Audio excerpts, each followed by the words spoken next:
کہ در حقیقت تزکیہ نفس کا ذریعہ یہ قرآن ہے۔ سینوں میں جو روگ ہیں، حب دنیا، حب مال، حب شہرت، حب اقتدار، جس کو کہ ایڈلر کہتا ہے دی ارج ٹو ڈومینیٹ، میرا غلبہ ہو، میرا تسلط ہو، میں نمایاں ہو جاؤں، میری حکومت بن جائے، اختیار میرے ہاتھ میں آ جائے، دی ارج ٹو ڈومینیٹ۔ یہ ساری ارجز ہیں ہماری در حقیقت جس سے فساد رونما ہے۔ یہ حب مال ہے جس کی وجہ سے ہمارے اندر تنافس ہے۔ الہاکم التکاثر حتی زرتم المقابر، یہ کثرت اور بہتات کی طلب تمہیں غافل کیے رکھتی ہے یہاں تک کہ قبروں تک جا پہنچتے ہو۔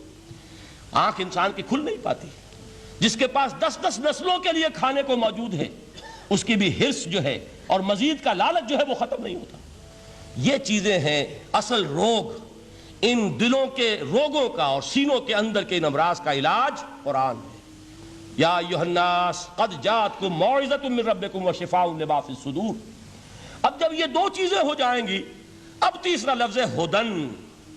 ہدایت بیکار ہے جب تک دل میں گداز نہ ہو، ہدایت بیکار ہے جب تک کہ نیت درست نہ ہو۔ کوئی شخص بڑا عالم ہے لیکن اپنے علم کو اس نے ذریعہ بنایا ہے دنیا کمانے کا، تو در حقیقت یہ قرآن اس کے حق میں ہدایت نہیں ہے، اس کے حق میں عذاب خدا بندی کا ذریعہ بن رہا ہے۔ حضور نے خود فرمایا القرآن حجت لک او علیک، یہ قرآن یا تمہارے حق میں حجت ہے یا تمہارے خلاف حجت بنے گا قرآن کے قیامت کے دن۔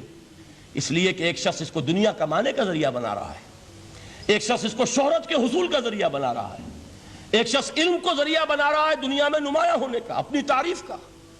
حضور نے فرمایا کہ قیامت کے دن سب سے پہلے 3 افراد کا معاملہ پیش ہوگا عدالت خدا بندی میں۔ ایک وہ جو بڑا عالم سمجھا جاتا تھا، اس سے بڑا علم پھیلا۔ دوسرا وہ جو بہت صاحب ثروت تھا، اس نے بہت خیرات کے کاموں میں پیسہ لگایا۔ تیسرا وہ جو دنیا میں شہید سمجھا جاتا تھا کہ اللہ کی راہ میں جنگ کرتے ہوئے جان دے دی۔ اللہ ان تینوں سے جو اس کو نعمتیں دی تھی ان کا ذکر کر کے پوچھے گا کہ میں نے تمہیں یہ دیا، تمہیں یہ دیا، تمہیں یہ دیا، تم کیا کر کے لائے؟ وہ شہید کہے گا کہ اللہ میں نے تیری راہ میں جنگ کی اور اپنی جان دے دی تاکہ تو راضی ہو جائے۔ اللہ فرمائے گا کذبتا، تو نے جھوٹ بولا، انک قد قاتلت لان یقال جریء، تو نے تو یہ جنگ اس لیے کی تھی کہ کہا جائے کہ بڑا جری ہے، بڑا بہادر ہے۔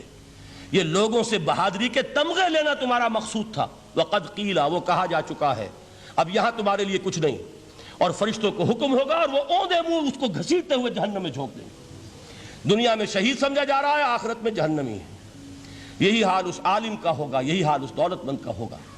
تم نے یہ علم پھیلایا تھا کہ تمہارے علم کا چرچا ہو جائے، تمہاری شہرت ہو جائے، لوگ تمہاری دست بوسی کرنے لگیں، لوگ تم سے جھک کر ملیں۔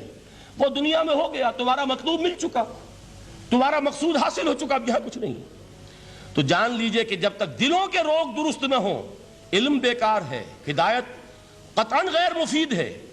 پہلے دلوں کا کرست اترے، اس کی سختی دور ہو، یہ ہے موعظہ۔ دلوں کے اندر سے حب جاہ، حب دنیا، حب مال نکلے، یہ ہے تزکیہ، شفاء لما فی الصدور۔ اب ہدایت خدا بندی، اب راستہ آپ دیکھیں گے اور اس راستے پر چلیں گے۔ یہ ہدایت جو ہے دنیا میں، یہی آخرت میں رحمت کی شکل میں ظاہر ہوگی۔ جنہوں نے اس قرآن کی ہدایت سے فائدہ اس دنیا میں اٹھایا، آخرت میں رحمت خدا بندی کی بدلیاں ان پر سائے کریں گی۔ ایک حدیث میں تو باقاعدہ الفاظ آئے ہیں کہ سورہ بقرہ اور سورہ آل عمران یہ 2 بدلیوں کی صورت میں ظاہر ہوں گی میدان حشر میں، اور ان لوگوں پر سایہ کریں گی کہ جن کو ان سے بڑی محبت تھی۔